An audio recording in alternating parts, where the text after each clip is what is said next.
warm up. Hi there, hello there, hi. Here we have a sketchbook that we are going to fill today with Disney eye drawings. Because today I am doing some research and I have picked my favorite topic to analyze, which is Disney animation. Disney animation? Good. Shall we get started? I have a graphite pencil today.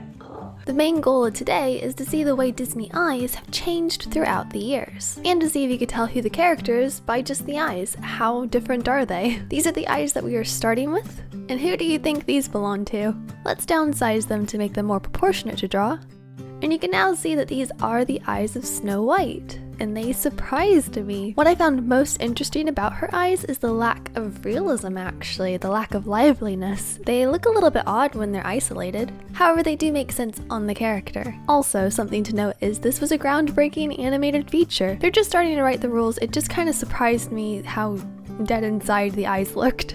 Now on to the next eyes. Who do you think these belong to? They definitely have a bit more character.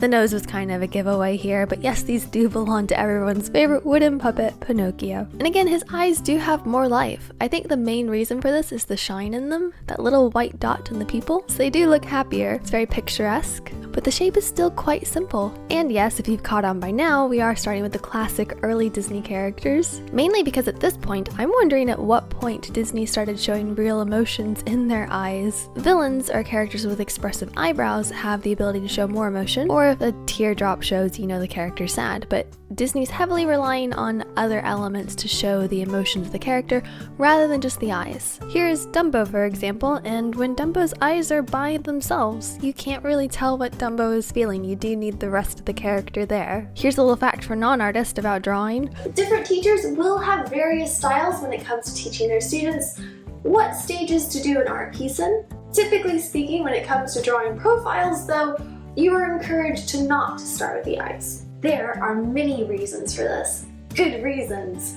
For the initial sketch of a character, it is preferred to get the proportions there, the body positioning, and those initial directional guidelines. Those are all very good things to have, and very good things that will help you in the placement of the eyes before you get started on them. If you place your eyes first, then you don't really know where the rest of the character is going. This means what I'm doing today is actually quite difficult in drawing the eye first and then the rest of the character. Back to the eyes though, because I want to talk about this one. This is the moment where I realized and it really clicked that Disney's earlier works had less emotion show on characters because they wanted the characters to look cute, pretty, or ideal. And this mainly relates to the main characters. Who are we drawing here, by the way? It is Bambi, and through studying this one, I learned that Bambi typically just has one eye showing in most of the scenes because of how the eyes are positioned on a deer. Kind of a cool, odd circumstance. And Bambi's eye is very, very cute, but in making it really cute, it's just kind of limited.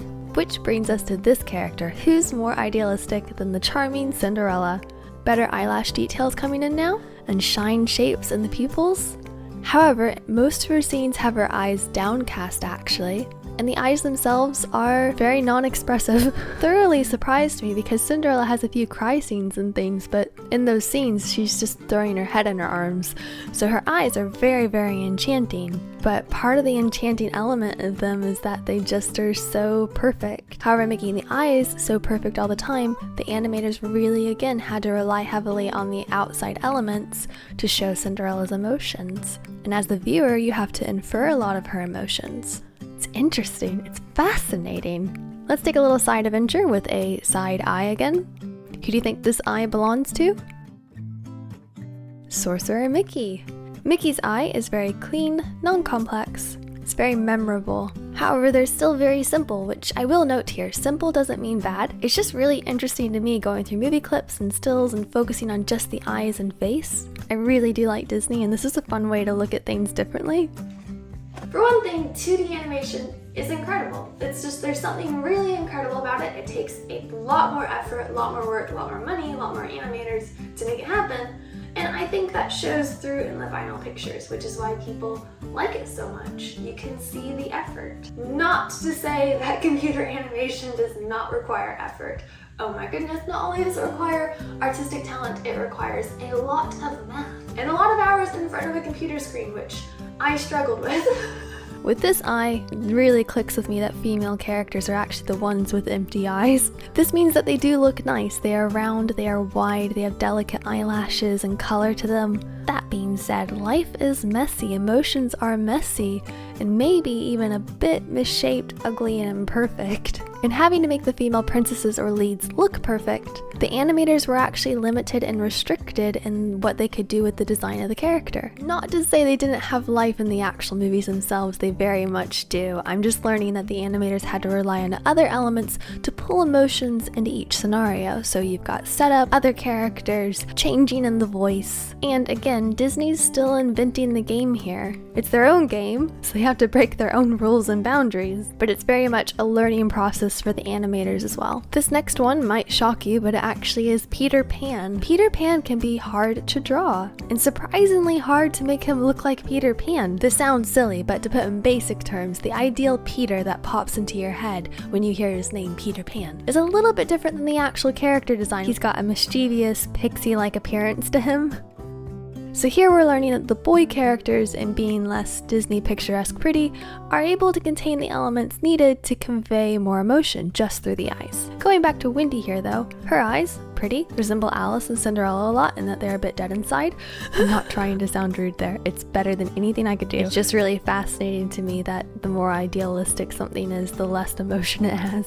This makes me wonder if the reason a lot of people, including myself, like villains, because villains in their design and expression are able to be more emotional. You can see their pain, their happiness, their sadness, anxiety, depression, more than the main characters. And this is just down to the villain's design. And not being perfect, the animators have more to work with.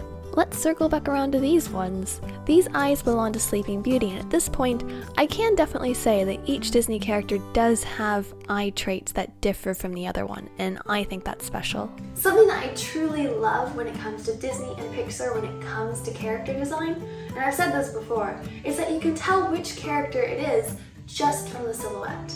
So for a character to pass through the line, it's a requirement to be able to tell who it is just from the shadow.